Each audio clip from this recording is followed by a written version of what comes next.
आइए दोस्तों, शुरू करते हैं पेपर 2 का CDP। ठीक है, ये सेट 2 है। ये 29 जनवरी को 2012 का पूछा गया है। CDP स्टार्ट करते हैं दोस्तों। फर्स्ट क्वेश्चन है, प्रैक्टिस के लिए हम लोग कर रहे हैं। ठीक है, फर्स्ट क्वेश्चन है हमारा, अभिप्रेरणा के सिद्धांत के अनुसार एक शिक्षक के द्वारा सीखने को संवर्धित करता है। किस चीज़ को? तो इस विद्यार्थियों से वास्तविक अपेक्षा रखनी चाहिए। सही है, अपेक्षा रखने, अपेक्षाओं को एक रूप स्तर नहीं, ये गलत है।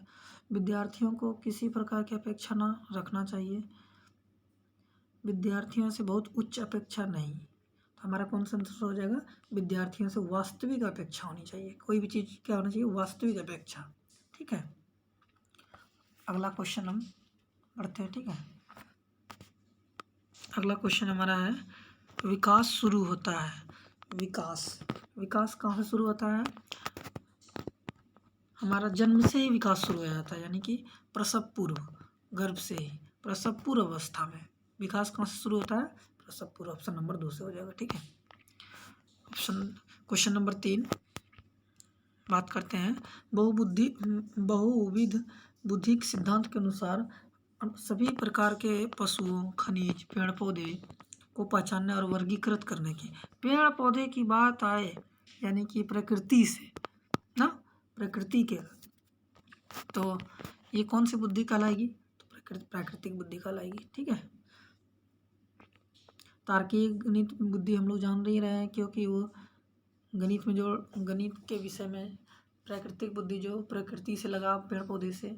ठीक है, भाषिक बुद्धि जो कवि लोग होते हैं, और स्थानिक बुद्धि वो जो कि शिल्पकार, मूर्तिकार, चित्रकार, कम स्थान में कैसे अटैच करना है। ठीक है, तो हमारा अभी यहाँ पर हो जाएगा ऑप्शन नंबर चला जाएगा, ये प्राकृतिक बुद्धि।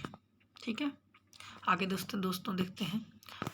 अगला है हमारा, अधिकांश व्यक्तियों की बुद्धि औसत होती है। बिल्कुल सही बात है, बहुत सारे व्यक्तियों की औसत बुद्धि होती है। कम लोग तेज होते हैं और बहुत कम लोग ही मंदबुद्धि होते हैं। तो यह कथन क्या प्रतिबिंब?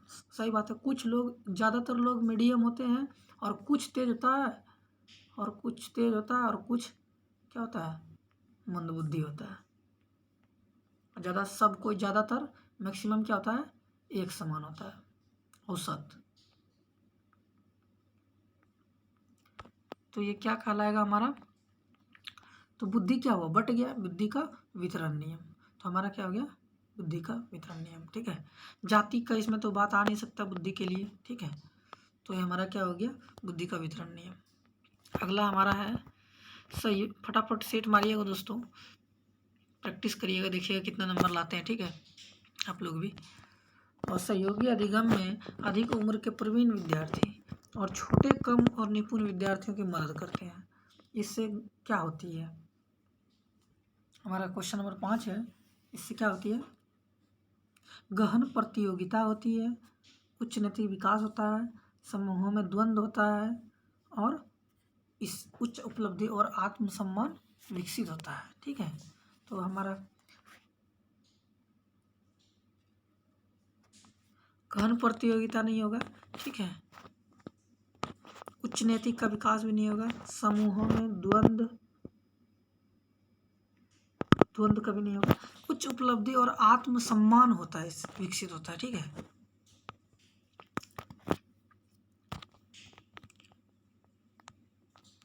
हमारा अगला क्वेश्चन है, जब पूर्व का अधिगम नई स्थितियों के सीखने के बिल्कुल प्रभावित नहीं करता है तो क्या कहलाता है? जब कुछ नहीं किया, अगर कुछ नहीं हुआ तो अधिगम का क्या हुआ?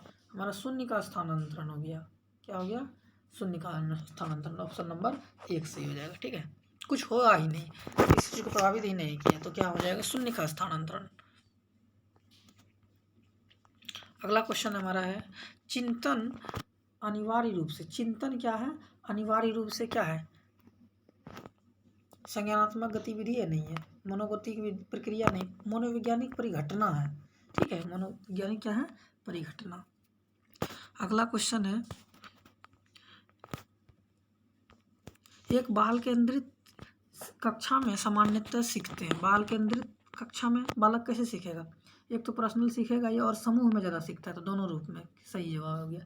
व्यक्तिगत और दोनों रूप में सीखता है, तो ऑप्शन नंबर 1 सही हो जाएगा। मुख्य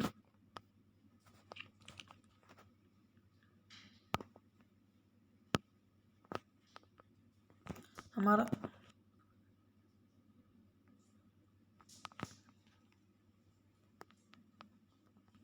हम लोग कहाँ चल रहे थे? कितने नंबर क्वेश्चन था? चिंतन, ठीक है। उसके बाद हमारा अगला क्वेश्चन है, पियाजे के अधिगम संज्ञानात्मक सिद्धांत के अनुसार वह प्रक्रिया जिसे संज्ञानात्मक संरचना को संशोधित का मतलब किसी चीज को संशोधित कब करते हैं हम लोग? जब उसके बारे में अंतर अच्छा बुरा जान जाते हैं तभी ना संशोधित कर पाएंगे किसी चीज को। उसको अंतर उसके विषय में जानेंगे तभी संशोधित कर पाते हैं। तो अंतर जानना क्या कहलाता है? हमारा समायोजन। किसी दो विषय को अंतर जान करके उसको संशोधित करना, तो उसको क्या बोलते हैं? समायोजन। अगर अंतर नहीं कर पाते तो बिना अंतर किए हुए अगर मिला लेते किसी चीज़ को तो हमारा समावेशन हो जाता, ठीक है। अभी अंतर करके संशोधित किए दिया, इसलिए समायोजन हो गया। हमारा ऑप्शन नंबर 2 के साथ चला जाएगा। अगला क्वेश्चन है, एक शिक्षिका अपने शिक्षार्थी को सदैव इस रूप में सहायता करती है कि वे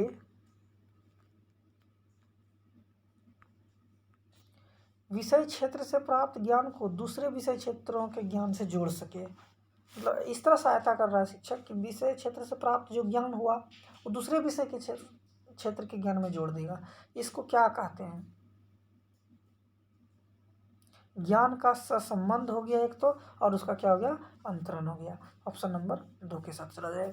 अगला हमारा हो गया, सृजनात्मकता मुख्य रूप से संबंधित है। सृजनात्मकता का मतलब क्या होता है? कि बहुत प्रकार का दिमाग लगाना, एक नया परिस्थिति से समस्या को हल करना, मुक्त अंत वाले प्रश्न, बहुत सारे उच्च स्तर का जो है दिमाग लगाएगा बच्चा। तो क्या हो गया? अधिक चिंतन करेगा, अपसारी चिंतन, बहुविधि चिंतन। क्या हो जाएगा? अपसारी चिंतन, बिल्कुल सही है। अगला, एक विद्यार्थी मेडिकल कॉलेज में दाखिला लेने के लिए कठिन परिश्रम करता है, ठीक है। कठिन परिश्रम करता है ताकि वह प्रवेश परीक्षा में उत्तीर्ण हो सके। अब वो विद्यार्थी डैश रूप से अभिप्रेरित है। अब बताइए, किसी चीज़ को कोई अगर पास करता है तो क्या होता है? पूरा अंदर से हम लोग किसी चीज़ को मान लेते हैं ना, इसे कंप्लीट करना है तो अंदर से हम लोग हो जाता है कि इन्हें पढ़ना है, किसी की कोई जरूरत ना, अंदर से प्रेरित हो जाता है आंतरिक रूप से। क्या हो जाएगा हमारा? आंतरिक रूप से। अगला है, व्यवहार का करना पक्ष में आता है, किस पक्ष में आता है? व्यवहार का करना किस पक्ष में आता है? तो किस पक्ष में आता है? हमारा संज्ञानात्मक। व्यवहार का करना सीखने का संज्ञानात्मक, ठीक है। अगला है हमारा,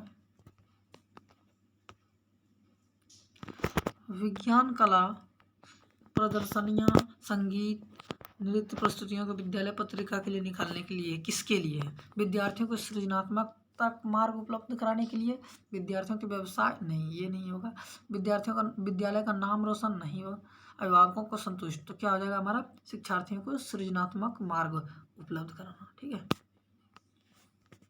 हमारा अगला है,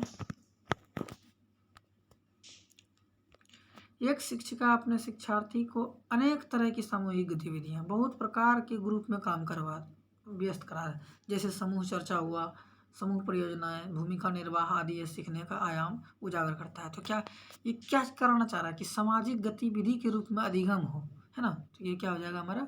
समाज में अच्छा वो कर सके, अधिगम।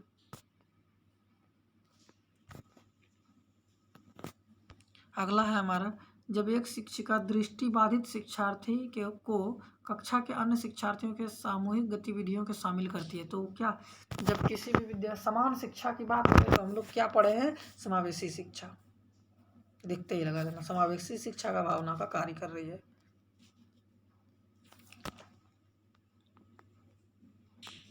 हमारा 17 नंबर क्वेश्चन है, एक शिक्षिका अपने शिक्षण दृश्य श्रव्य सामग्री और शारीरिक गतिविधियों का प्रयोग करती है। तो वो क्या शिक्षक तो शारीरिक दृश्य सामग्री कुछ दिखाने के लिए दृश्य श्रव्य मतलब दिखाने और देखने के साथ साथ ऑडियो विजुअल यानी देखने के साथ साथ सुनना भी और उस सामग्री का प्रयोग करता है और शारीरिक गतिविधि का प्रयोग करती है। तो वो शिक्षक को आराम देती है? नहीं, ये गलत हो गया। वे प्रभावी आकलन को सुगम बनाता है? नहीं, ये भी नहीं होगा। वे शिक्षार्थियों को वैविध्य उपलब्ध कराता है, क्या विभिन्न प्रकार से उपलब्ध करा रहा है, ये हमारा सही हो जाएगा। ठीक है, और इंद्रियों से तो कर नहीं रहा यहाँ पर। ठीक है, तो हमारा ऑप्शन नंबर 3 हो जाएगा। ये वही 17 नंबर था। उसके बाद है हमारा कोहल वर्ग के अनुसार सही गलत के प्रश्न के बारे में निर्णय लेने में चिंतन प्रक्रिया जो शामिल करते हैं, जो सोचते हैं, हम लोग तर्क लगाते हैं, सोचते हैं, रीजनिंग करते हैं कि क्या होना चाहिए, गलत या सही। तो हमारा क्या होता है, तर्क लगाते हैं, नैतिक तर्क हो गया। अगला हमारा है एक विद्यार्थी अपने समकक्ष व्यक्तियों के अपने ही व्यक्ति प्रति आक्रामक व्यवहार करता है और विद्यालय के मानदंडों को नहीं समझता है। इस विद्यार्थी की क्या समझता है? अगर किसी जैसे कोई चीज़ नहीं समझ रहा है तो उसको उस चीज़ के लिए क्या करना है, उस चीज़ को उसका भाव का जरूरत है, उसको उस चीज़ में बताना है ये ऐसे इस तरह होता है, इसका भाव। किसी भी चीज़ को अगर वो जैसे किसी चीज़ को गलत करता है तो उसके बारे में उसको भाव पता चलना चाहिए, तब वो गलत नहीं करेगा। तो हमारा ऑप्शन नंबर भावात्मक क्षेत्र हो जाएगा। शिक्षकों को यह सलाह दी जाती है कि वे अपने शिक्षार्थियों को सामूहिक गतिविधियों में शामिल करें और ये सीखने का सुगम बनने का अतिरिक्त में भी सहायता करती है। ये क्या हो जाएगा हमारा, जब समूह में काम करेंगे तो समाजीकरण हो जाएगा। अगला है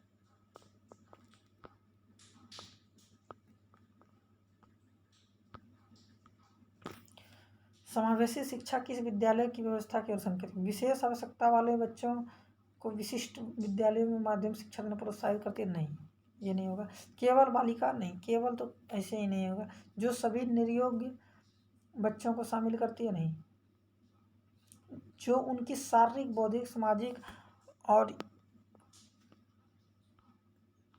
बौद्धिक विभिन्न योग्यता स्थितियों को ध्यान में रखे बगैर सभी बच्चों को शामिल कर एक साथ समान बच्चे को शिक्षा देना, क्या कहलाता है? ये हो जाएगा समावेशी। ठीक है, हमारा अगला क्वेश्चन है निम्नलिखित में कौन सा मुख्य रूप से अनुवांशिकता संबंधी। अनुवांशिकता का मतलब होता है कि माता पिता का ऐसा गुण जो उसके पीढ़ी दर संतानों में परिवर्तित हो जाता है। तो जैसे कि जिसका किसी का गार्जन लंबा है तो कहीं ना कहीं उसका क्या होता है ना, उसके पुत्र की भी लंबाई थोड़ी दिखती है। तो उस वो एक जैसे आँख का रंग, तो ये क्या ना एक अनुवांशिकता लगता है इससे कि ये आँख का रंग। ठीक है,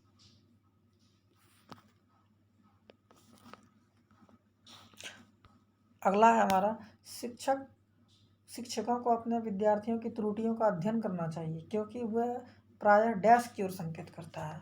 किसकी ओर संकेत करता है? योग्यताओं के अनुसार उसके समूह बनाने हैं। तो दिशा निर्देश, आजकल की ऐसी शिक्षा है कि किसी को आप दिशा निर्देश नहीं दे सकते हैं। भिन्न प्रकार की पाठचर्या की आवश्यकता? नहीं, ये भी नहीं होगा। उनके ज्ञान की सीमा? ये भी नहीं।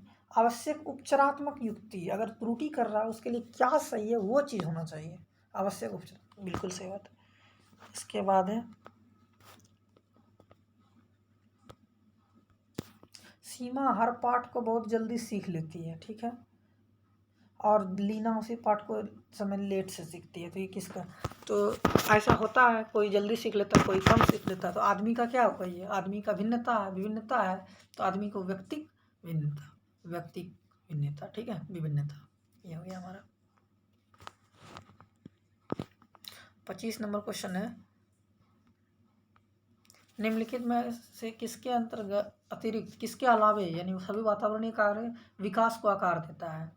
तो पौष्टिक की गुणवत्ता विकास को आकार नहीं देता है। संस्कृति हमारी विकास को आकार नहीं देता है। शिक्षा की गुणवत्ता विकास की आकार नहीं देता है। शारीरिक गठन हमारी क्या देता है? वातावरणीय कारक विकास को आकार देता है, शारीरिक गठन। अगर शरीर ही नहीं सही रहेगा, कितना भी विकास कर ले उसका, कितो वातावरण अच्छा रहेगा तो नहीं हो पाएगा। तो इसलिए वातावरणीय कारक जो है विकास को शारीरिक गठन कर देता है, ठीक है। इसके अलावे सभी देता है, ये नहीं देता है। ओ सॉरी, ये हम क्वेश्चन पढ़ने में गलती हो गया। क्या था क्वेश्चन? हाँ, किसके अलावे सभी वातावरणीय विकास को आकार, सॉरी उल्टा हो गया बोलने में। क्या होगा ना,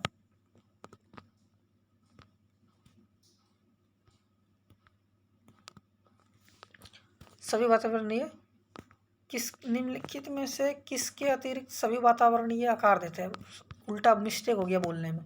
ये पौष्टिक की गुणवत्ता आकार देती है, संस्कृति भी विकास वातावरण देता है, शिक्षा की गुणवत्ता भी वातावरण देता है, लेकिन शारीरिक गठन वातावरण नहीं देता है। मिस्टेक हो गई थी बोलने में। तो हमारा ये नेगेटिव पूछ रहा था तो नेगेटिव आंसर हो जाएगा, ठीक है। तो शारीरिक गठन हो जाएगा। क्वेश्चन पढ़ने में थोड़ी जल्दीबाजी में दिक्कत हो जाती है। अतिरिक्त का मतलब इसके अलावे, तो ये सभी तीनों देती है और शारीरिक गठन नहीं देती है। इसके बाद है श्रवण ह्रास, मतलब सुन, जो बच्चा सुन नहीं पा रहा है उससे ग्रसित बच्चा, उस सबसे मुख्य निराश से कुंठा से सामना करता है। क्या चीज़ में? जो सुन ही नहीं पाएगा तो दूसरे के साथ बातचीत करने में, संप्रेषण करने में क्या होगा, उसको अक्षमता होगा। तो हमारा क्या होगा, ये हो जाएगा ऑप्शन नंबर सी। परीक्षा देने की यहाँ तो बात नहीं होगी। पाठ्य पुस्तक पढ़ी, जब सुन ही नहीं पा रहा है, दूसरे के साथ बोल बात नहीं कर पा रहा है तो फिर नहीं हो पाएगी, ठीक है। जब सुन नहीं पा रहा तो उसको वो बोलने में भी कठिनाई होगी। खेल कूद में भागीदारी निभाने की अक्षमता, ये नहीं होगी, ठीक है। इसके बाद है हमारा अगला है डिस्लेक्सिया, मुख्य रूप से किससे संबंधित है, ठीक है। डिस्लेक्सिया मतलब पढ़ने से संबंधित विकार होता है। क्या होता है? पढ़ने से संबंधित विकार। कौन सा विकार? पढ़ने से। अगला क्वेश्चन है हमारा, प्रतिभाशाली विद्यार्थी जो तेज होता है, गिफ्टेड चाइल्ड, उस अपनी क्षमताओं को तभी विकसित कर पाएगा जब बार बार उनकी परीक्षा होगी, नहीं परीक्षा बार बार नहीं, वह अन्य विद्यार्थियों के साथ अधिगम प्रक्रिया से जुड़ेगा तो और भी अलग अलग कुछ कुछ सीख पाएगा, तो अभी उसका क्षमता और क्या होगा, और भी विकसित हो जाएगा। उन्हें अन्य विद्यार्थियों से अलग किया जाएगा, नहीं, ये अलग कर देगा तो सीखेगा ही नहीं। वे निजी कोचिंग में पढ़ेंगे, नहीं। तो हमारा क्या हो जाएगा, ऑप्शन 2 नंबर, ठीक है। एक अच्छी पाठ्य पुस्तक किससे बचाती है? लैंगिक समानता से, सामाजिक उत्तरदायित्व से, लैंगिक पूर्वाग्रह से बचाता है। क्योंकि पुरानी पता ना कि लड़की तेज है लड़का कमज़ोर है, लड़का तेज है लड़की कमज़ोर है, तो ये लैंगिक पूर्वाग्रह से क्या करता है, हमें बचाता है अच्छा पाठ्य पुस्तक, ठीक है। लास्ट क्वेश्चन हमारा है, पियाजे के अनुसार संज्ञानात्मक विकास किस चरण में बच्चा वस्तु स्थायित्व में प्रदर्शित? वस्तु स्थायित्व का मतलब जैसे कोई वस्तु गिर गया तो बच्चा छोटा है, तो कोई वस्तु गिर गया तो उसको देखा नहीं कि कहाँ पे गिरा है, लेकिन उसको पता है कि खोजेंगे तो वस्तु मिल जाएगा, ठीक है। उसको पता नहीं है कि वस्तु खोजेंगे तो मिल जाएगा, तो लेकिन उसको वस्तु मिला नहीं, लेकिन जान रहा है कि वस्तु इसी जगह है, मिलेगा। तो ये क्या होता है ना, वस्तु स्थायित्व होता है, ठीक है। तो ये कौन सी संख्या, ये किस एज में आता है? तो 2 से 7 साल का जब बच्चा रहता तब, यानी कि पूर्व संक्रियात्मक अवस्था, ठीक है। पूर्व संक्रियात्मक पहला होता है हमारा संवेदी प्रेरक चरण, और दूसरा होता है पूर्व संक्रियात्मक, और तीसरा होता है मूर्त, और चौथा औपचारिक संक्रियात्मक मतलब अमूर्त, ठीक है। तो ये हो गया 0 से 2 वर्ष, और ये 2 से 7 वर्ष, और ये 7 से 11, और 11 से ये वयस्क तक, ठीक है। चलिए आज का हमारा यही था, और अगले दिन दूसरे दिन और भी प्रैक्टिस करेंगे अगले सेट में। Thank you.